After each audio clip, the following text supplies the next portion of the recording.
What's up, everybody? Welcome back to 4th Gen Farm. It's an absolutely beautiful day here in Texas today, and I got some updates. It's finally got some movement on this guy.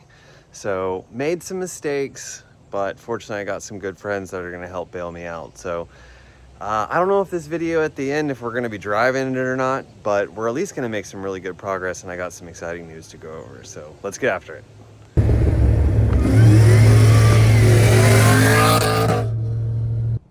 Look what finally came in.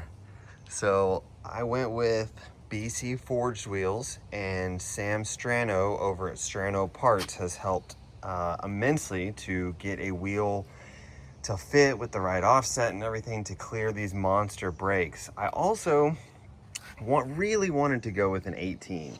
I love the way the 18s look. I wanted to run a bigger sidewall, and that's what these are. So I'm gonna try and open them up one-handed here. So it took, I don't know how long it took these to come in. I think I ordered them, when did I order these? Back in February? Oh, this isn't working. There we go. And so from start to finish, I guess that's about, what, 2 months? So not bad. Here, let me set the camera down real fast.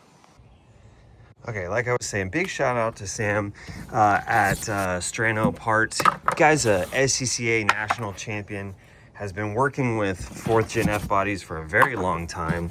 I have his springs on my car, and he's a dealer for BC and helped me sort these. So, dude, look at this. Ha ha ha ha. This is a KL51.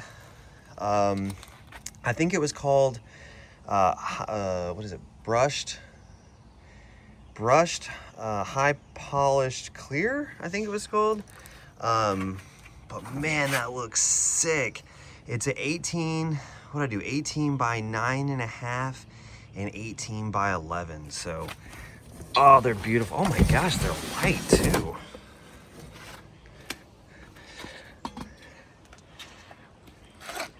So good looking. Man, they look sick. Woo. Oh my goodness. Let's go. There we go, just like that. The Mobile Difference came by, and they've got a truck set up where they install the tires in their van. So these are ready to go on. I'm gonna test fit them real quick. Man, they look sick. There it is. Woo. Just waiting on rear lug nuts now. These are 1/2-inch wheel studs. So they look awesome. So now let me get down in my car and show you what the actual problem is that we're gonna have to hot rod a bit on.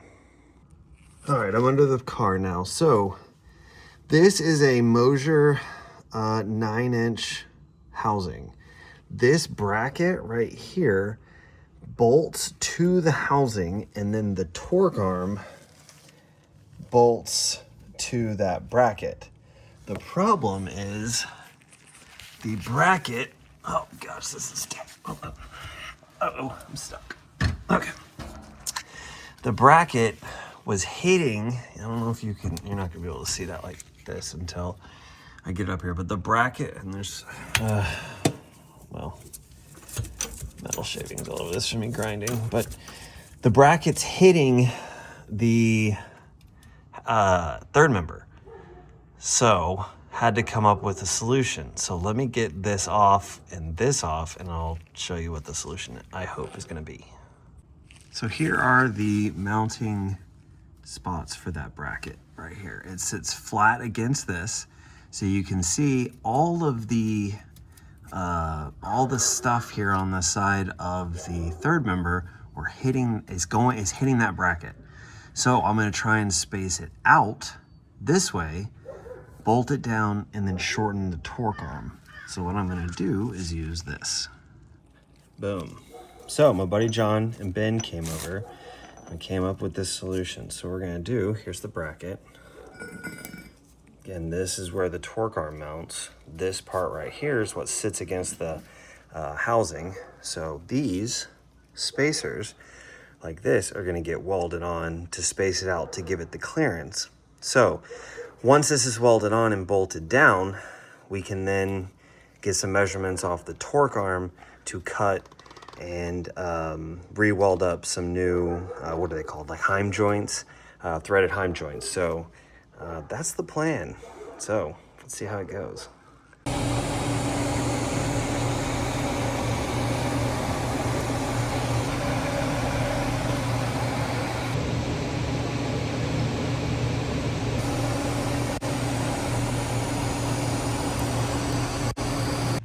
So here's the finishing piece after John welded it up last night. I hit it with some black paint so it wouldn't rust, but so here's our spacers right here. That's gonna space this out away from the 9-inch third member to give us room for the torque arm to mount. So I guess I need to bolt it on and see what we need to modify on the torque arm now. Okay, under the car, I've got the torque arm in the inside spot here because this bolt is hitting the body right here. So, or the nut is hitting right here on the bolt. It's not, nothing's tight right now though, but the rear end is at full compression. So I've got the jack supported, you know, the rear end's all the way up. And then here, this is almost up and down right here. So I think, if not, maybe a hair forward. So maybe pulling off 3/4 of an inch would probably be about right. So my concern is the nut hitting in the back, and then also look at the gap right here. I hope a drive shaft is gonna get around this. That's, let's see. So I'm slightly concerned with drive shaft clearance with the torque arm, as you can see in the video with the string line. So what I did, this is 3.5 inch diameter with a hole poked in the center. So I'm gonna run the string through it, hang it, and then see that what kind of clearance I have to run in a 3.5 inch drive shaft. Has anyone else had this problem? Like why, I feel like this, I don't know. All right, let's look. So that's what I got. That looks like that's gonna hit. It's leaning a little bit. This is a problem. Has anyone else had this problem? Help. Not good. I don't understand. So here's our solution. UMI torque arm. This used to be somewhere in there like that, but what my buddy John did was cut it off, put the heim here so that it can pivot like that, giving me a ton of space. You can see how thick this is. This is probably 1.5 inches, and then this is probably 1 inch, giving me all the room there. And then a bushing, which I have here, is gonna go in here, and then this is what mounts to the car. So this is the Crossmember. This used to have a bushing that was just like this that was here, but he cut that off, put those two in so that this can mount here. So it's still gonna work the same, just giving me a lot more room. So I just hit it with a coat of paint and waiting for it to dry, and we'll get it on the car. Loosely mounted the trans Crossmember up. Look how much more room I have now. So I moved my fuel lines over here on this side. I'm gonna have to get some heat wrap and wrap them up. But okay, so now that this is just up here, so I'm gonna get the torque arm in place. I got the torque arm in. This is kind of a pain on my back, man, but whatever. All right, there, so you can see how the heim works and how much room we have now to get to the drive shaft. So I'm gonna tighten everything down. I need to tighten the cross member, tighten the torque arm bolts back here, and then try and get the rear end loaded so that I can get the pinion angle set. So now I'm gonna do that. All right, this is the last piece of the puzzle that I was waiting on. So this is my Strange drive shaft. I went with Strange. They just had it really easy to go on their website, and they tell you all the exact measurements that you need with a little form and everything. So here it is. Now, I just hope that I can read a tape measure right. So let's get it out and see what it looks like. Here it is. So this is chromoly, and then comes with their Strange slip yoke, and then 1350N. So yeah, like I said, hopefully I measured right, because that would not be good. All right, so let's see what's up. Status update. Look at all that room. Look at that. Nice. So tight. Coming back here.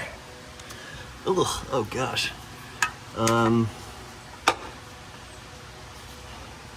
Let's see. Tight. So now I'm gonna jack the rear end up and try and center it so that we can adjust. This is really hard to do on the ground. Adjust the torque arm right here.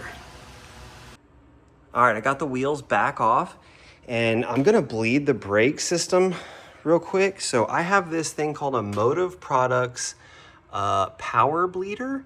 So what this does is you fill this reservoir with fluid, you attach the attachment there to the top of the brake fluid reservoir, you pump that to 15 PSI, and then you're able to do each wheel. So I've already done the backs, but what you do is I've got a hose here and then just a water bottle, and I'll put the hose on and crack the bleeder until I don't see bubbles, and then shut it, and then go on to the next. It keeps me and my wife from yelling at each other, since I don't have anybody else to help me bleed the brakes. So let me see if I can, I don't know where my stand is to hold my phone. So let me see if I can set something up so you can see how this works. All right, there we go. Got it working. All right, here we go. So I've got the system pressurized. So I'm going to, I'm not gonna do anything yet because the cap's still on.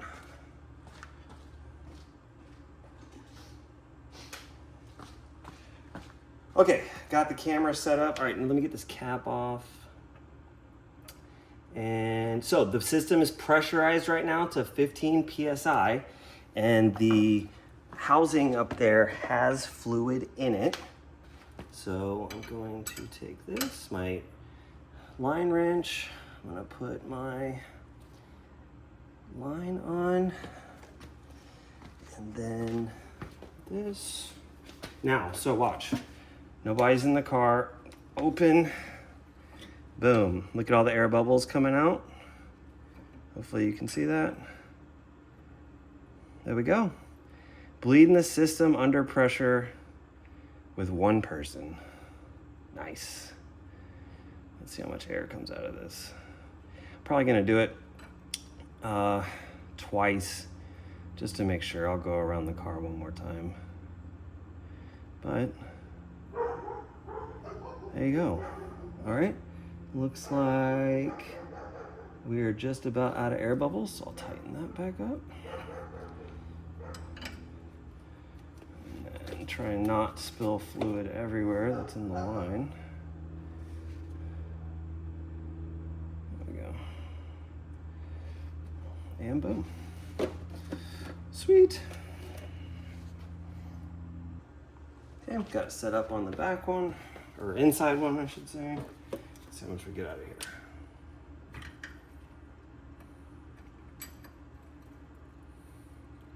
All the bubbles.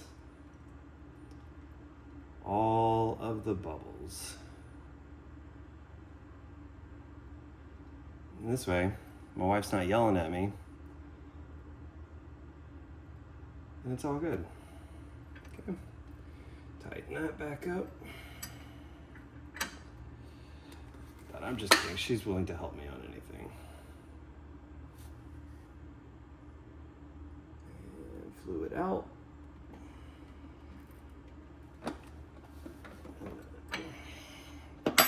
Clean up. And done. All right, just pulled it out of my garage. I'm in, oh my gosh, how do I get so dirty? I'm in the what's that noise stage right now. So I don't know.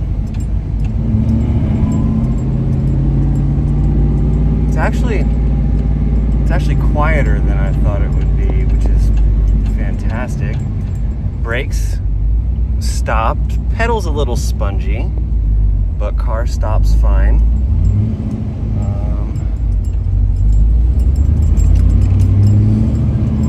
I don't know. The break-in thing says drive it 3 miles, but there's no way I'm driving 3 miles in my neighborhood. So I'm just gonna make a couple circles and see if I hear anything, and then I need to do a nut and bolt check. But I can't get the torque arm. Okay, the torque arm is at -5 degrees, and I'm out of adjustment. So I think I have to adjust the top heim joint. But in order to do the top heim joint, I have to take the whole thing out. So that's sick.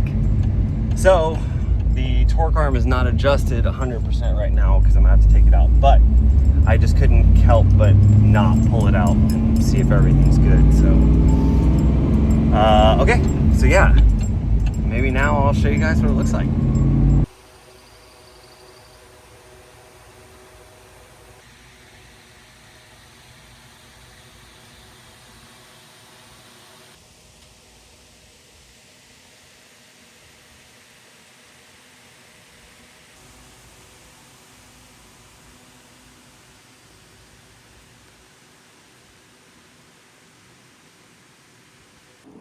Well, here's the final product, everybody. BCForged KL51s with carbon ceramic C6 ZR1 brakes. So these are, what are these? 18 by 9.5 in the front with a 295 35 18, and then a 305 in the back, R888R in Toyo, and that's an 18 by 11. So, man, what do y'all think? At first I was torn. I didn't know how I felt with the polish. This car's had black wheels on it for, I don't know, feels like 9-10 years now, and now it's on a high gloss polished wheel. So what do you think? It's growing on me, man. It looks killer. I love this thing. So there it is. Getting close to having my own version of a C6 ZR1. So roof should be next. Oh, there you go, the sun's coming out. Whew. So yeah, let me know what you think. I mean, I guess I could always go with a different color later on if I wanted to, but goodness gracious.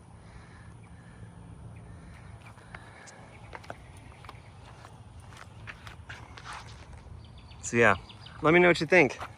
I appreciate everybody watching and bearing with me. This was kind of this project was longer than I thought, and I thought I really messed up and it wasted some money, but I've got great friends who helped me get through it and are a lot smarter than me. So anyway, that's it.